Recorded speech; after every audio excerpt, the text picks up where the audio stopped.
విజయ్. నాన్న విన్నావా? అంతా విన్నాను రా. దీనికంతటికి కారణం అనిత. అనిత అంటే అనితో ఫ్రెండ్షిప్ మానేమంటావా? శశా, అలా ఎందుకంటాను? మీ భార్యాభర్తల మధ్య ఇలాంటి అపార్థాలు రాకుండా ఉండాలంటే ఆ ప్రకాష్ నాకు చెప్పి వాళ్ళిద్దరిని ఒకటిగా చేయాలి. లేదు నాన్న, ఆ ప్రకాష్ గారు ఉత్తర రోగ్. పైగా నేను వాడి దగ్గరికి వెళ్తాను. అనితకి ఏం మాత్రం ఇష్టం. నువ్వు వెళ్ళొద్దు. వెళ్ళి ఆవేశపడతావు, మళ్ళీ గొడవలు వస్తాయి. పెద్దవాడిని నేను ఉన్నాను కదా, ఎలా సగదిద్దారో నాకు వదిలేస్తాయి. ప్రకాష్, నువ్వంటే చాలా జలస్గా ఉందిరా నాకు. ఏరా ఎందుకని? అమ్మాయిలకి నువ్వంటే క్రేజ్. అంతా నీవంటే పడతారు ఎందుకురా? కచాక్. ఎందుకో తెలుసా? Because I'm the number 1 photographer. That's my style. కచాక్. ఎవడ్రా వాడు? ఆ విజయ్ గారు లేడు, వాడి బాబురా. ధర్మసూత్రాలు వల్లించడానికి వచ్చాడేమో. బాబు ప్రకాష్, వాట్ నీ కొడుకు నా కాలర్ పట్టుకున్నాడు, నువ్వు కాళ్ళు పట్టుకోవడానికి వచ్చావా? అనిత కాపురం చక్క పట్టానికి నీ కాళ్ళు పట్టుకోమని పట్టుకుంటాను. అనిత చిన్నప్పటి నుంచి నాకు తెలుసు, చాలా మంచి పిల్ల బాబు. ఎరా, బాయ్ ఫ్రెండ్ చేత మొగుడిని కొట్టించిన పిల్ల మంచి పిల్ల అంటావా? అది మా విజయ్ తప్పు బాబు. ఆవేశపడి నేను కొట్టాడు. అందులో అనిత ప్రమేయం ఏమీ లేదు. మా వారి తరపు నేను క్షమాపణ కోరుకుంటున్నాను. దయచేసి అనితని ఇంటికి తీసుకెళ్ళు. Stop talking nonsense. Shut up. ఎరా, ఇంకోటి పెళ్ళంతో తినడం తప్పుని కొడుకు చెప్పడం పోయి నా క్లాస్ పెడతాడంట ముసలోడు. అయ్యా, కాయకి ఎక్కడైనా పుచ్చుంటే అంతవరకు కోసేసి వాడుకోవచ్చు. పూర్తిగా పుచ్చిపోతే మున్సిపాలిటీ తోటలో పారేయడం తప్ప మనం ఏం చేయలేం. ఇది ఆ టైప్ కేసే. Shut up! ఏ ఓల్డ్ మ్యాన్, అసలు ఆ విజయ్కి నీకు అమ్మాయిని వెనకేసి రావడం తప్ప వేరే పనేం లేదా? అవును, అసలు నువ్వు ఆ విజయ్కి తండ్రివా, అమ్మాయిల్ని తాచే బ్రోకర్వా? అసలు ఇలాంటి వెళ్ళ ఫ్రెండ్ అవటం వల్లే ప్రకాష్ చెడిపోయాడు రా. ఏం కూసావురా నన్ను, ముసలి నచ్చ! మా నాన్న మీద చేయి చేసుకుంటావరా? నేను ఇక్కడ నరికి పోగులు పెడతాను. నా ఫ్రెండ్ని కొడతావా? ఫ్రెండ్ కు స్పెల్లింగ్ తెలియని నీకు ఈ లఫంగా ఫ్రెండ్. నీకంత డెకరేషన్ లేదు. నువ్వేదో మనిషి అనుకుని నీతో మాట్లాడడానికి వచ్చారు మా నాన్నగారు. నువ్వు బురదలో దొల్లే జంతువు అని, నీ దగ్గరకు వస్తే తన మీద బురద పడుతుందని ఇప్పుడే తెలిసి వచ్చింది ఆయనకి. షేమాన్యు రండనా. కచ్చాక్. మనం కళ్ళతో చూసినవన్నీ నిజం కాదమ్మా. ఒక్కోసారి మన కళ్ళు కూడా మనల్ని మోసం చేస్తుంటాయి. నేను నమ్మను. నమ్మవా? ఒక్కసారి అలా దూరంగా చూడు. అక్కడ ఆకాశం నేల కలిసిపోయినట్టు కనిపిస్తోందా? కనిపిస్తుంది. కానీ కలవు కదా. అంటే మన కళ్ళు మనల్ని మోసం చేస్తున్నాయనే అర్థం. అవును. నువ్వు చూసిన సంఘటన కూడా అలాంటిదే అయి ఉంటుంది. అనవసరంగా అల్లుడు గారిని అపార్థం చేసుకోకు. చక్కటి కాపురం పాడు చేసుకోవద్దు. వెళ్ళి అల్లుడు గారిని క్షమాపణ అడుగు. నా మాట విను. May come in.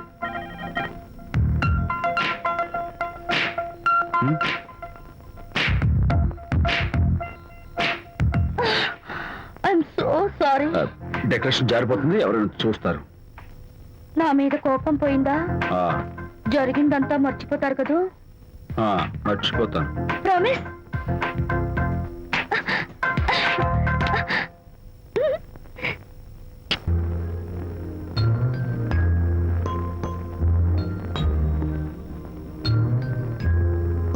పాపా పాపా, ఏంటి బొమ్మలో పుట్టబోయే నీ బిడ్డ ఎలా ఉంటాడో చూసుకుంటున్నావా? ఎందుకమ్మా, ఓ ఫుల్ బాటిల్ నాకు ఇచ్చావనుకో, తప్పటి అడుగులతో ముద్దు మాటలతో పుట్టబోయే నీ బిడ్డ ఎలా ఉంటాడో కళ్ళ కట్టినట్టు చూపించేటాం. ఏంటి రెస్పాన్స్ లేదు? లీనమైపోయావా? మరి నేనేమైపోను?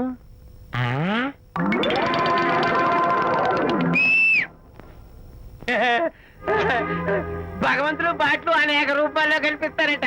ప్రస్తుతం ఈ కప్పే నాకు బాటిల్లా కనిపిస్తాను. ఆగు, దాన్ని మాత్రం అమ్మడానికి నేను ఒప్పుకోను. తప్పమ్మా, దేని మీద మమకారం పెంచుకోకూడదు. మందు మీద మమకారం పెంచుకోవడం వల్ల నన్ను చూడు, ఇంట్లో ఉన్నవన్నీ అమ్మేసుకుంటానా? వద్దమ్మా, నా మాటను. మందంటే మనలో కలిసిపోతుంది, కప్పు మొక్కలైపోతుంది. ఏది శాస్త్రంగా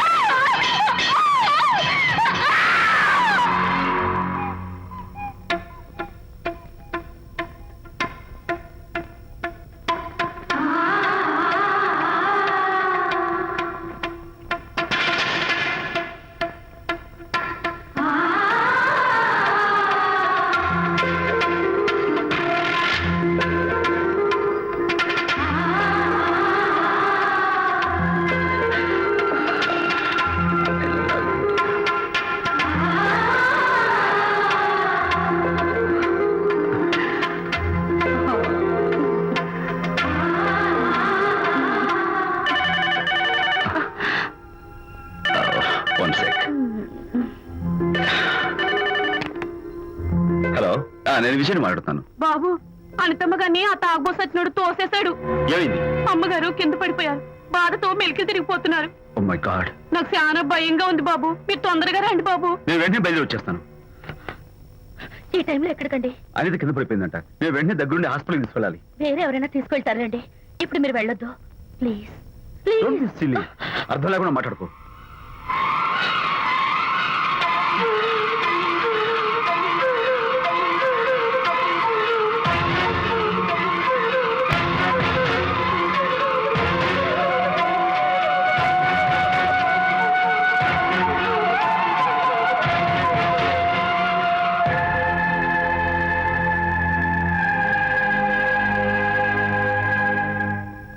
డాక్టర్, అనితకి నథింగ్ టు వరీ.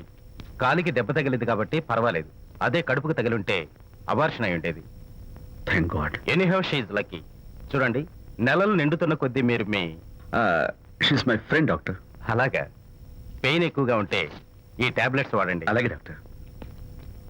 ఇంత చిన్న దెబ్బకి అంత ఇదైపోతావేంటి విజయ్? చిన్నదేం కాదు, జరగకూడదు జరుగుంటే చాలా పెద్ద అయ్యేది. నువ్వు ఉన్నావుగా. సర్లే, డాక్టర్ ఏం చెప్పారు తెలుసా?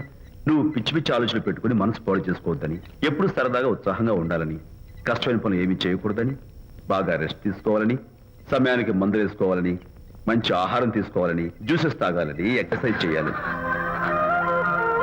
ఇవన్నీ డాక్టర్ గారు చెప్పుండరు. నువ్వే కావాలని చెప్తున్నావు కదా. అఫ్ కోర్స్, ఇందులో డాక్టర్ చెప్పిన కొన్ని, నేను కల్పించి చెప్పిన కొన్ని.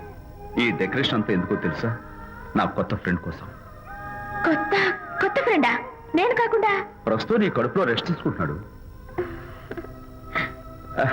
రేపు వాడు బయటకు వచ్చాక నా చెవి పట్టుకుని, ఎరా భడవా, మా అమ్మ నీ బెస్ట్ ఫ్రెండ్ అంటావే, మరి తను ఎలాగైనా చూసుకోవటం. నువ్వు చేసిన తప్పు శిక్ష ఉండో తెలుసా? నేను నీ బట్టల మీద, ఆ తర్వాత నీ మీద పోసేస్తాను అన్నాడు అనుకో, ఆ అత్తల సువాసనలకి, ఆ గుహాళింపులకి నేనేమైపోవాలి, నా బట్టలేమైపోవాలి. కాబట్టి అమ్ముడు, నా లిటిల్ ఫ్రెండ్ కోసం ఇక నుంచి నువ్వు నా మాట వినాలి, తప్పదు. ఓకే? విజయ్, నువ్వు నా తోడు లేకపోతే నేనేమైపోయేదాన్ను. నీ ప్రేమ అభిమానం చూస్తుంటే నాకేమనిపిస్తుందో తెలుసా? మళ్ళీ జన్మంటూ ఉంటే నీ కడుపున వచ్చి పాపాయిని పుట్టాలనిపిస్తోంది. ఎందుకంటే ఎలా చెప్పాలో. ఏ ఊరుకో. మా అనిత ఎప్పుడు ఇదొకటి అనితలాగే సరదాగా, హుషారుగా, అల్లరి చేస్తూ, బాల్ చేస్తూ ఉండాలి. ఓకే? కమాన్, చిరా. That's good. Come on, let's go. రా తల్లి రా. అల్లుడితో చెప్పకుండా అలిగొచ్చేసావా? చాలా మంచి పని చేశావు. నా కడుపున పుట్టినందుకు నేను గర్వపడుతున్నాను. దానికి కారకుండైనందుకు నేను సిగ్గుపడుతున్నాను. ఆడపిల్ల అడిగి అత్తవారి నుండి వచ్చేస్తే 4 మంచి మాటలు చెప్పి పంపించాల్సింది పోయి వెనకేసుకొస్తావా వేరు పెనుగా ఆ? అన్నాడు సుబ్బాయమ్మ భర్త తన భార్యతో. ఆ.